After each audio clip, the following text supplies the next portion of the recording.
Agora a gente vai para o nosso próximo painel com o nosso amigo Luiz Figueiredo, CEO da Farmilab da Cosmetic.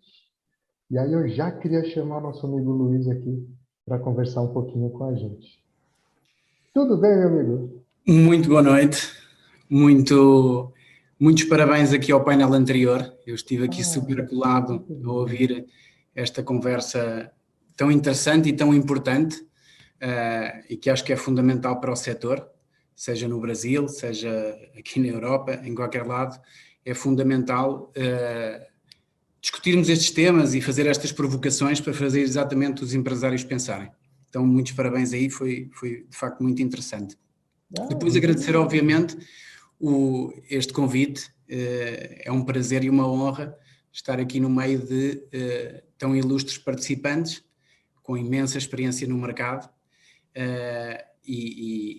portanto, um prazer estar aqui. O prazer é nosso, meu amigo. Muito obrigado, viu, pela oportunidade de ter você com a gente. O Luiz é um parceiro incrível, queridíssimo, patrocinador do Prêmio Atualidade Cosmética. E aí, meu amigo, eu já vou pedir a gentileza para você se apresentar um pouquinho para a gente. Conta quem você é na fila do pão, meu amigo. Fala para a gente quem que é o Luiz Figueiredo, quem que é a Farmilab, quem que é a Cosmetic. Com certeza. Bom, então, eu sou aqui sócio fundador da Farmilab. A Farmilab é uma empresa que nasceu aqui em Portugal há 10 anos atrás e que se especializou desde cedo, logo a partir do segundo ano, no mercado da beleza. Então, hoje, estamos muito direcionados para o mercado internacional, trabalhamos com clientes em mais de 20 países, mas na verdade temos um foco, eu diria também um carinho muito grande pelo mercado do Brasil, por uma questão cultural, de língua, de amizades que se foram criando, e é hoje, na verdade, o país onde temos o maior número de marcas concentradas. Trabalhamos hoje com mais de 80 marcas, e desde marcas grandes até pequenas empresas, quando vieram ter connosco, ainda não tinham iniciado os seus processos de exportação. Então a Farmilab é, na verdade, um parceiro que tenta ajudar com o expertise que foi ganhando ao longo dos anos, marcas a entrar e a crescer no mercado europeu.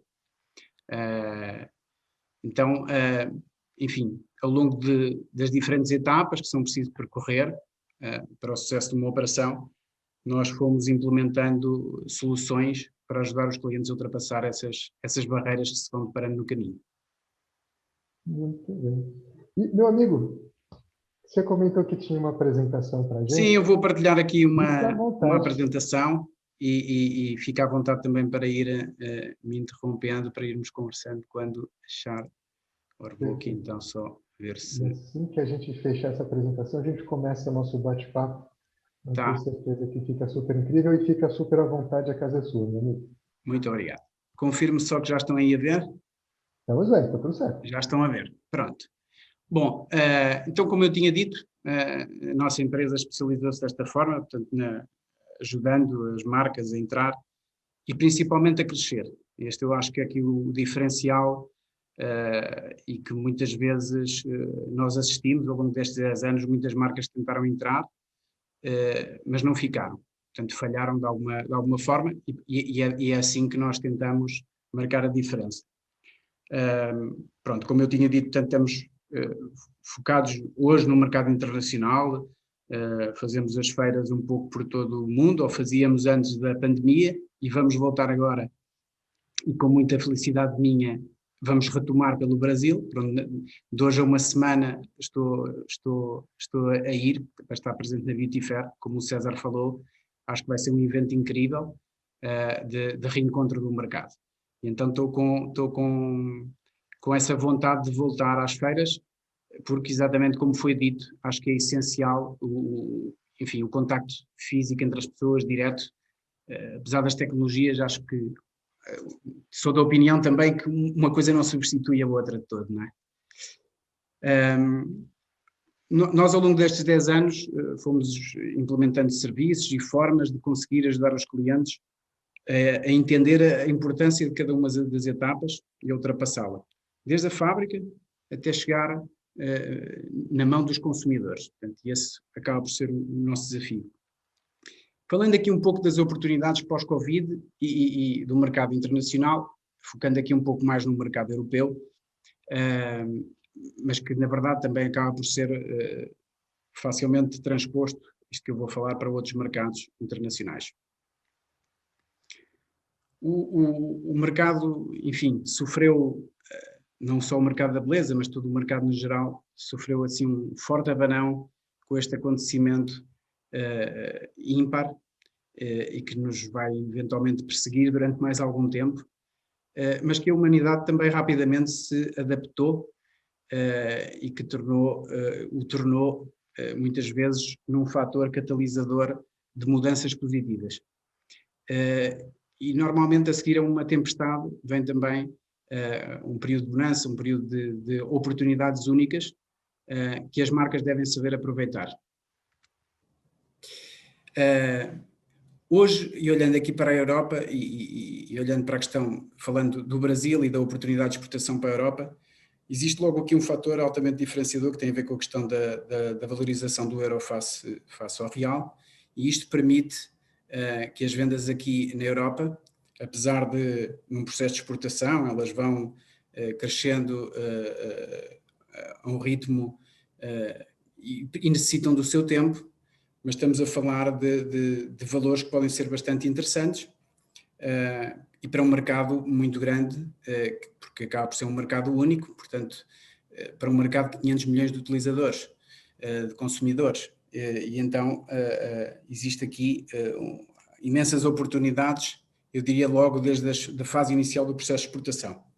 Por outro lado, esta questão do Covid, que é um fator de diferenciação, a Europa, eu considero que tenha sido um dos mercados, estamos a falar de um conjunto de países, mas comparando com outros países como os Estados Unidos, onde, de facto, foram tomadas medidas que vão possibilitar, e já se nota isso na economia, uma retoma muito rápida e oportunidades excelentes neste momento para quem quer entrar no mercado. Para as empresas que já estão e que vão ter aqui apoios em termos de financiamento muito elevados para acelerar as suas operações, mas também para as empresas e para as marcas que agora querem entrar no mercado. Na verdade, foi aprovado o chamado Plano de Recuperação Europeu, que é, na verdade, o maior plano de toda a história da União Europeia de apoio para empresas e para a sociedade no geral.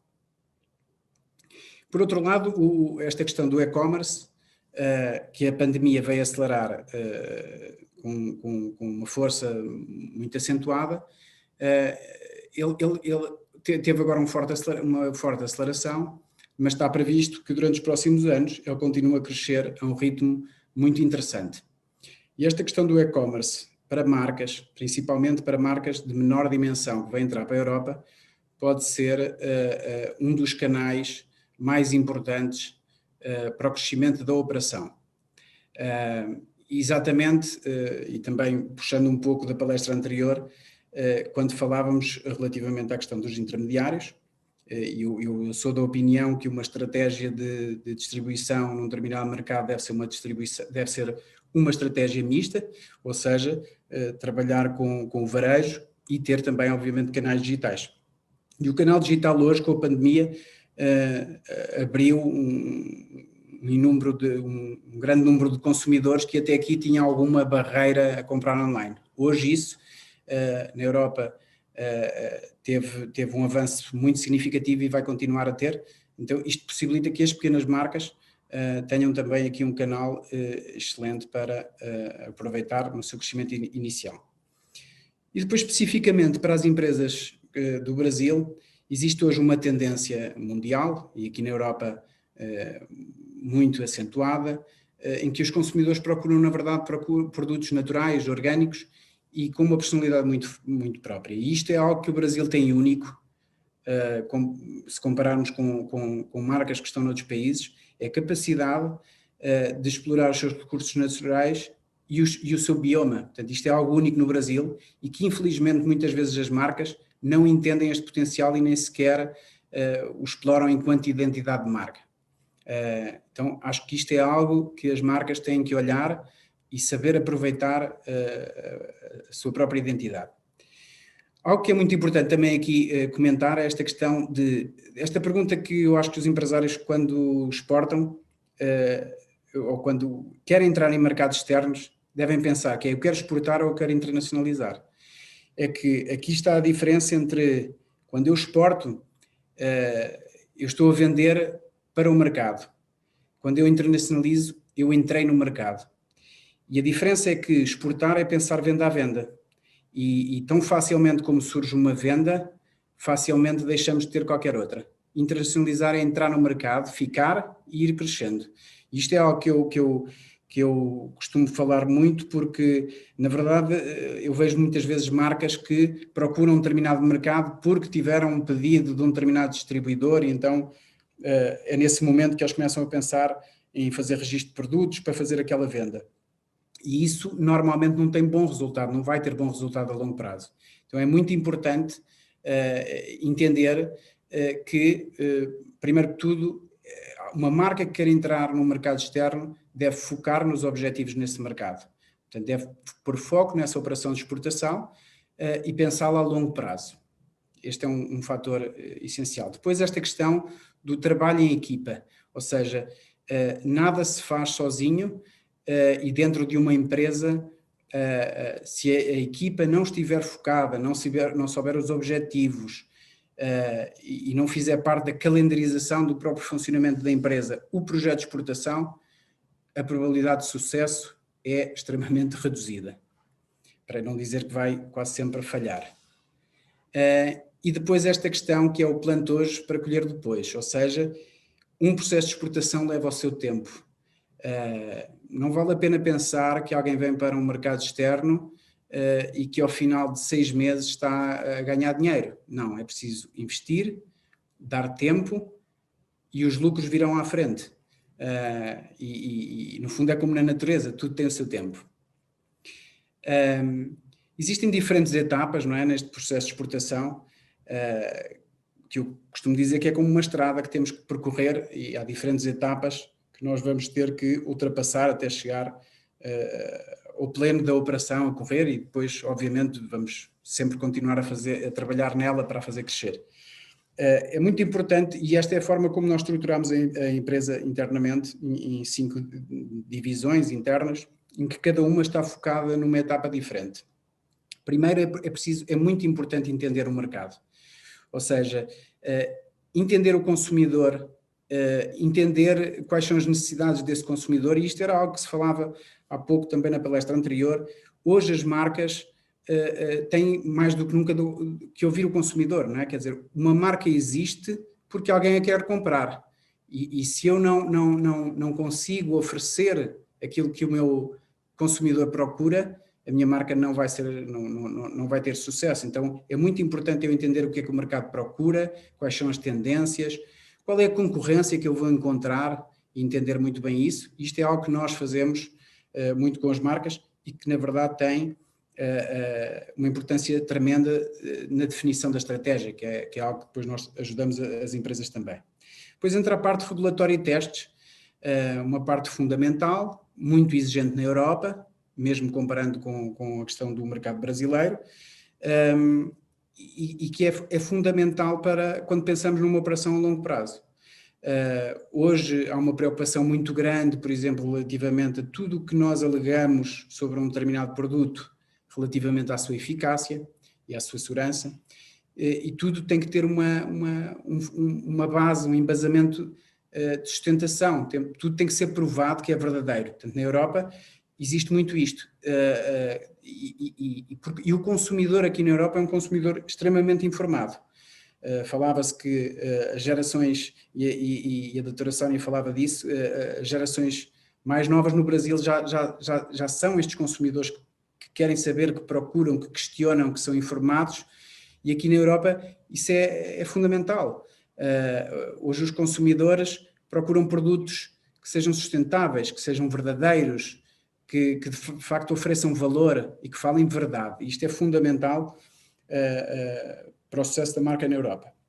Depois entramos na parte da ativação de vendas, então enfim, aqui nós começamos a ajudar as marcas a fazer conexão de mercado, fazendo contacto com distribuidores e dinamizando a apresentação da marca também a consumidores, através de campanhas de sampling, enfim, várias iniciativas que conseguimos ajudar as marcas nesta etapa. Depois vem esta parte da operação logística. Então hoje nós temos um galpão aqui localizado em Portugal, que mais uma vez consideramos fundamental. É muito difícil uma empresa não ter estoque aqui na Europa e em cada encomenda enviar a mercadoria do Brasil, porque isso vai levar o seu tempo, ou vai ser extremamente caro se vier de avião. E hoje o mundo anda a uma velocidade em que tudo deveria ser para o dia a seguir. Então, uma marca que esteja a entrar aqui, seja no momento de enviar amostras para um distribuidor, seja numa encomenda, se os prazos são demasiado elevados, os negócios vão se perder. Então é fundamental esta questão da operação logística, e nós criámos isso com a possibilidade das marcas terem aqui o seu estoque e com esse estoque utilizarem quer para a parte de varejo, quer para a parte de canal digital. E por fim, aqui nesta quinta divisão, a abertura de canal de venda. Portanto, e aqui com um projeto mais recente que estamos neste momento a lançar, que é a plataforma Cosmetic de Marketplace. Portanto, será um Marketplace especializado europeu, conectado a esta operação logística e que vai, na verdade, criar uma porta de entrada direta para as marcas no mercado. Pronto, depois aqui só detalhando um pouco mais, enfim, em cada momento, um pouco a forma como que nós ajudamos, portanto, esta questão do diagnóstico de marca e pesquisa de mercado, a importância de definir uma estratégia, monitorizar o mercado. Isto é fundamental e algo que eu vejo muito poucas marcas a fazer, na verdade, que é, eu não só tenho que entender o mercado para onde eu vou, mas eu tenho que depois saber como é que esse mercado se está a comportar, como é que se está a movimentar, o que é que está a acontecer em determinadas categorias, tendências de consumo, o que é que os meus concorrentes estão a fazer. E isto é algo que muitas vezes não é devidamente valorizado pelas marcas. Portanto, aqui o objetivo é, na verdade, trazer mais conhecimento para a operação dos clientes e, com isso, conseguir implementar uma melhor estratégia. Enfim, depois na parte de regulatório e testes, nós aqui fazemos não só para o mercado da União Europeia e Reino Unido, fazemos para cerca de 20 mercados internacionais, desde Estados Unidos à Índia, Coreia, enfim, Médio Oriente. Parte laboratorial, também temos capacidades internas com laboratórios próprios, portanto, eu diria que aqui cobrimos 100% das necessidades dos consumidores. É fundamental a seriedade e o rigor dos processos regulatórios na Europa. Ao contrário de um produto, por exemplo, grau 2 no Brasil, em que tem que ter uma autorização, o registro, tem uma aprovação. Na Europa não existe diferenciação por graus, portanto, todos os produtos, independentemente de ser um sabonete sólido ou um shampoo, têm que cumprir os mesmos requisitos e não existe uma aprovação. Ou seja, eu faço um dossiê técnico extremamente exaustivo para avaliar a segurança e a eficácia do produto, notifico o produto e fico depois sujeito à inspeção por parte das autoridades. E quando essa inspeção acontece, e ela pode acontecer uma semana depois de eu começar a vender, ou pode acontecer 2 anos depois. É um pouco sorte ou azar de, em determinada altura, cair nessa inspeção das autoridades.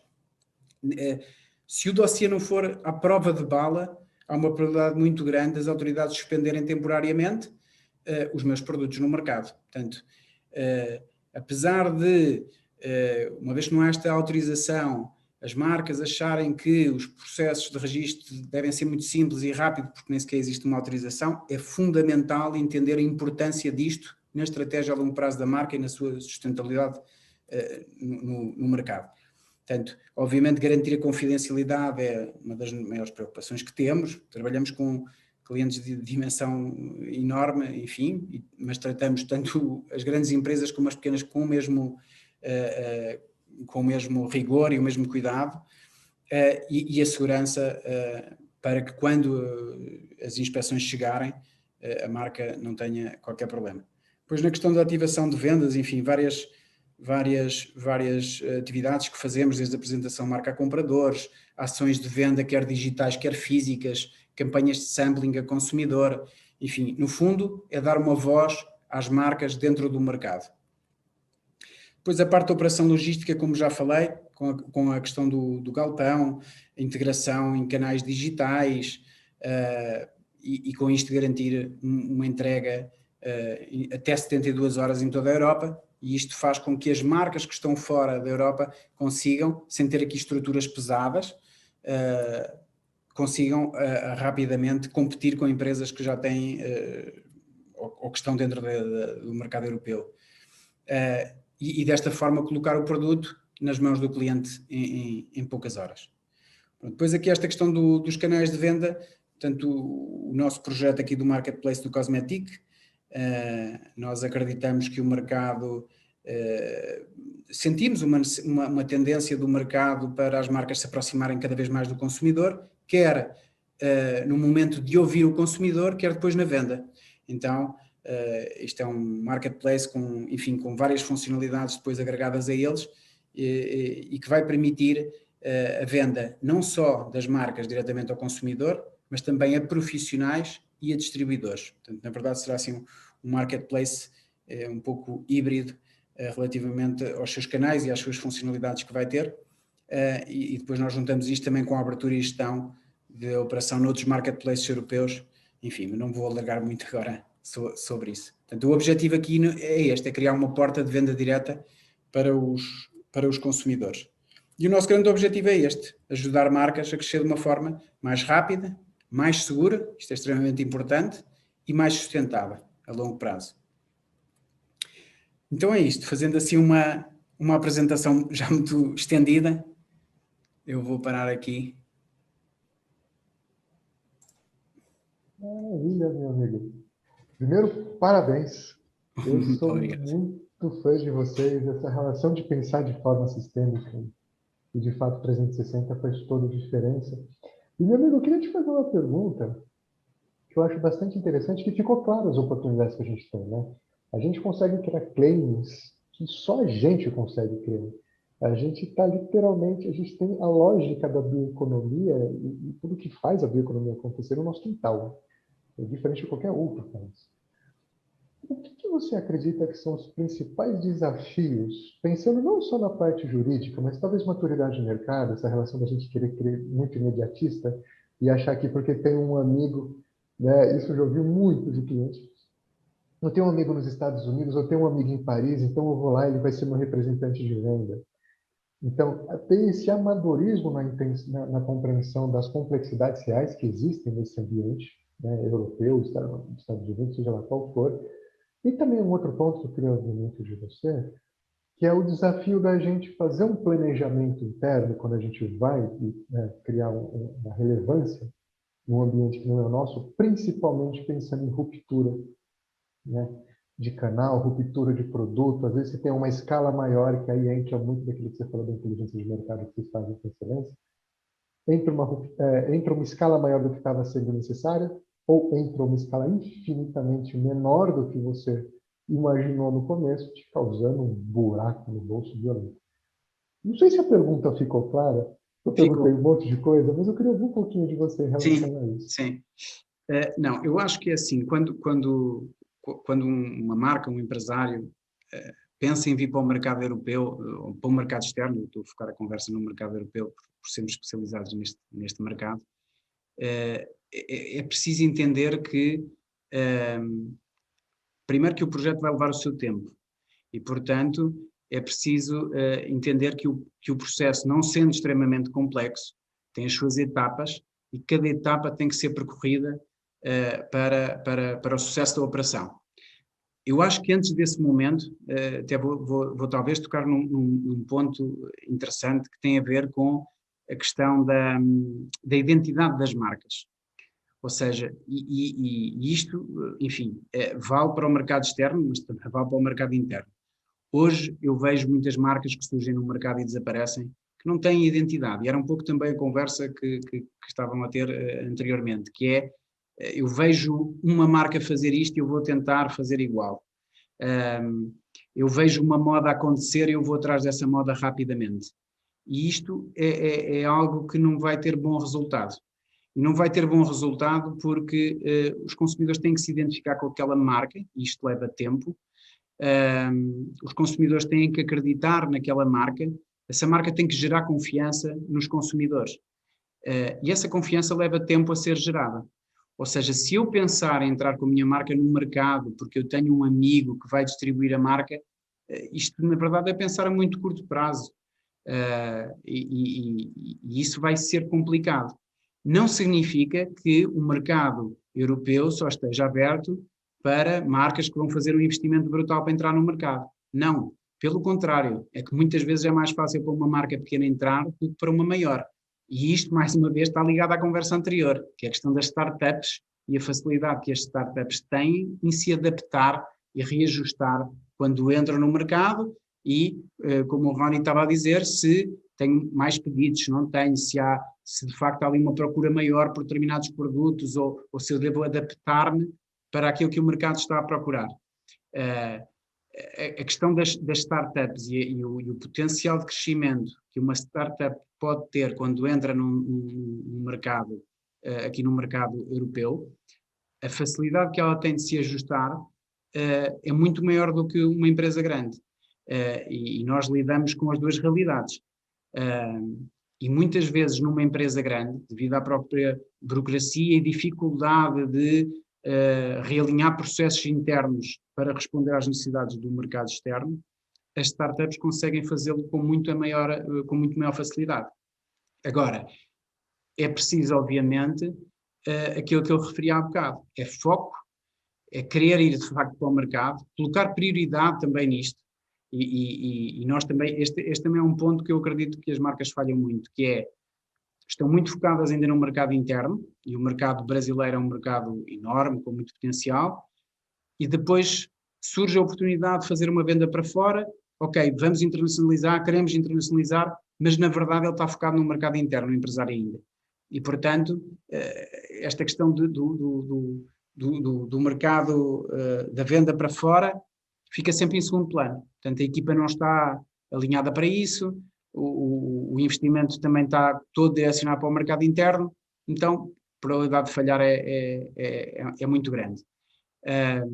Agora, esta questão que também sinto, que e reforço mais uma vez, o sucesso não tem a ver com a dimensão da marca, o sucesso tem a ver com o querer, o definir uma boa estratégia, saber que leva o seu tempo e fazer ouvir a sua identidade no mercado. Isto é o que é fundamental. Meu amigo, isso que você tocou, acho que é um ponto muito importante, que tudo tem como dar uma boa estratégia. Não dá para a gente fazer uma operação internacional com base em achismo, né? É de fato algo para além do amadorismo, né? Não dá para a gente acreditar que a gente, enfim. Mas eu queria muito ouvir alguma coisa de você também, porque quando a gente fala mercado europeu, né, isso é uma coisa que eu escuto muito, a impressão que dá, né, de quem eu escuto é que a Europa é uma coisa só. Né? Então, aquela coisa, o consumidor do sul de Portugal é a mesma coisa do sul da República Tcheca.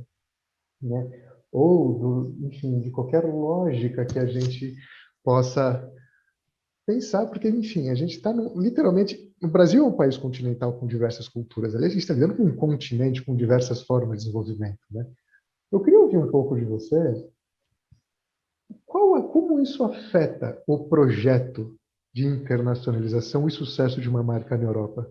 Conhecer o local, aculturar o local e se criar uma estratégia específica para o local específico.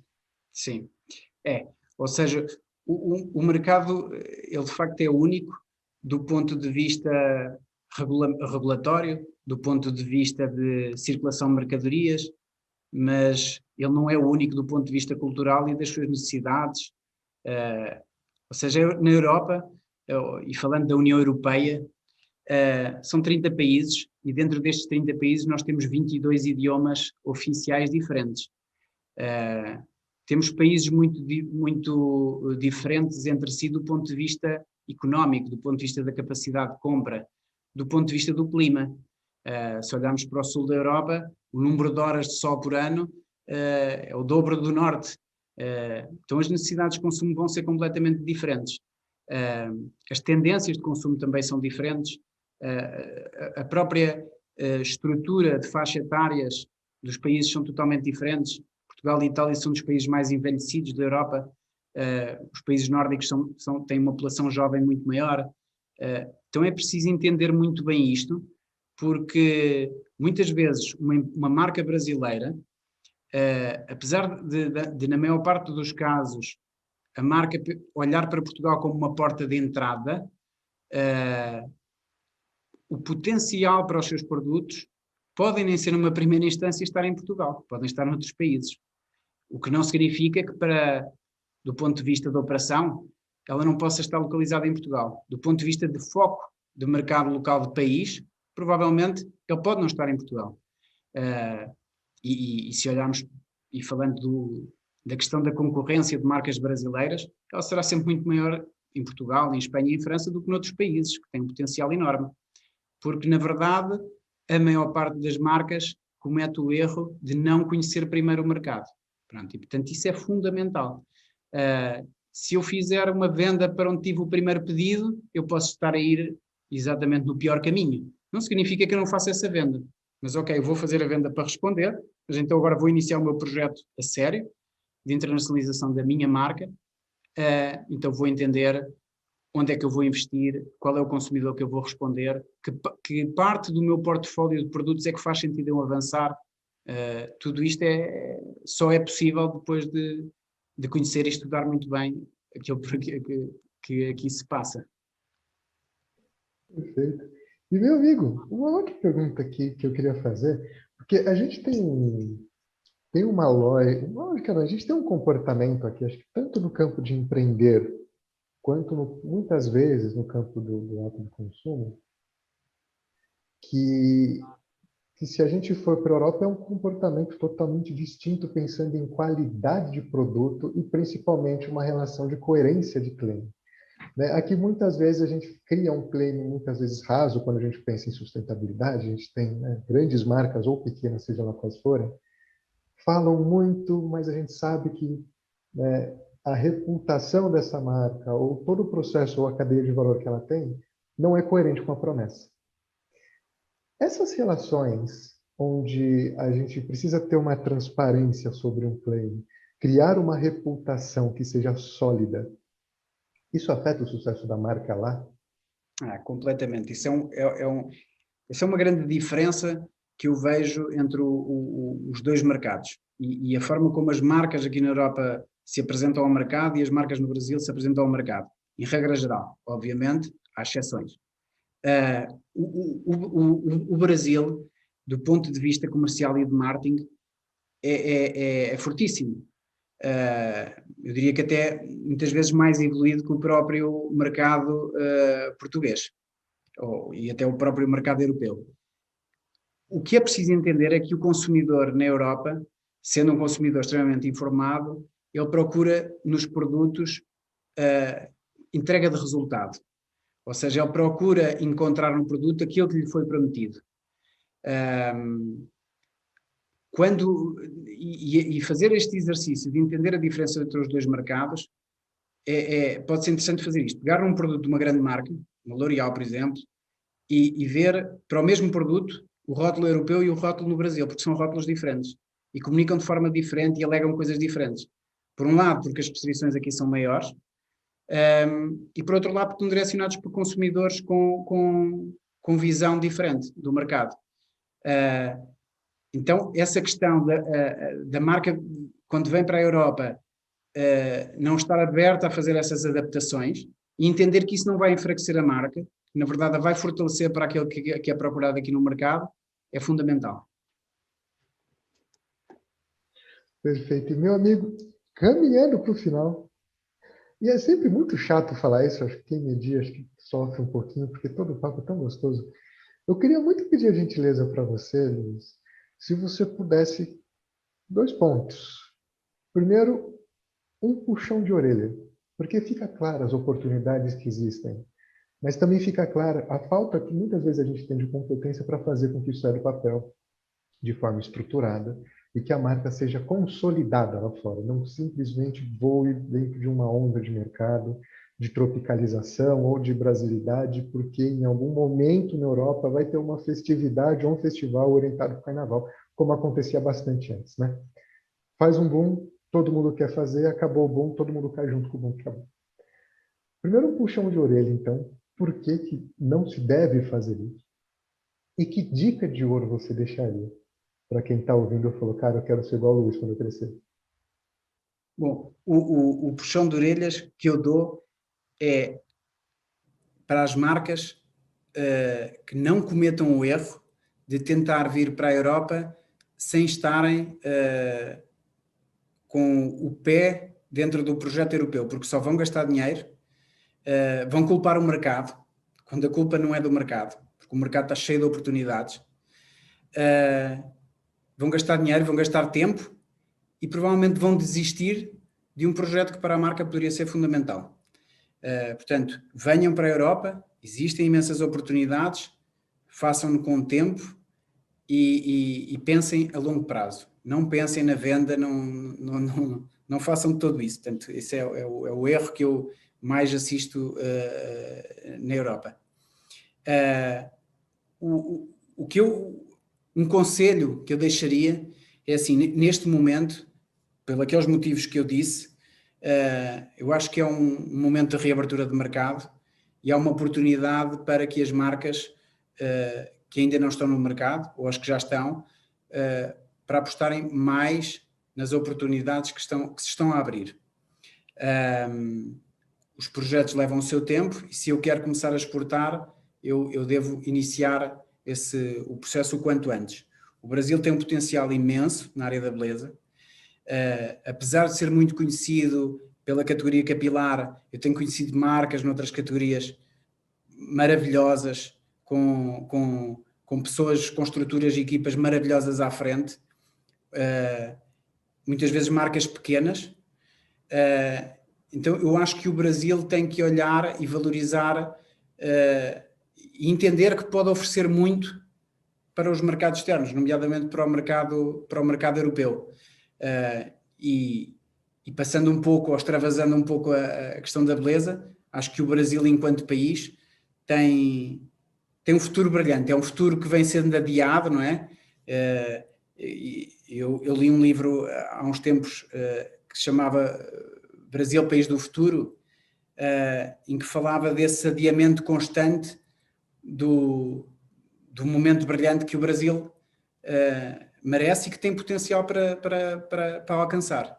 Tem a ver, obviamente, com questões políticas e questões de mentalidades, mas o Brasil é um país com um potencial enorme e as marcas brasileiras na área da beleza, voltando agora a entrar na beleza, têm que entender que têm esse potencial e que os consumidores europeus têm muito para descobrir ainda, que ainda não descobriram da beleza brasileira. Maravilha, maravilha. Meu amigo, queria te agradecer imensamente. Não, Muito eu é que obrigado. agradeço a todos vocês e parabéns por estas iniciativas. Naquilo em que eu puder ir ajudando e participando, será sempre um prazer. Tenha certeza que essa foi a primeira de muitas e serão de vários convites, com certeza. Muito Tá bom? obrigado. Meu amigo, muito obrigado mais uma vez.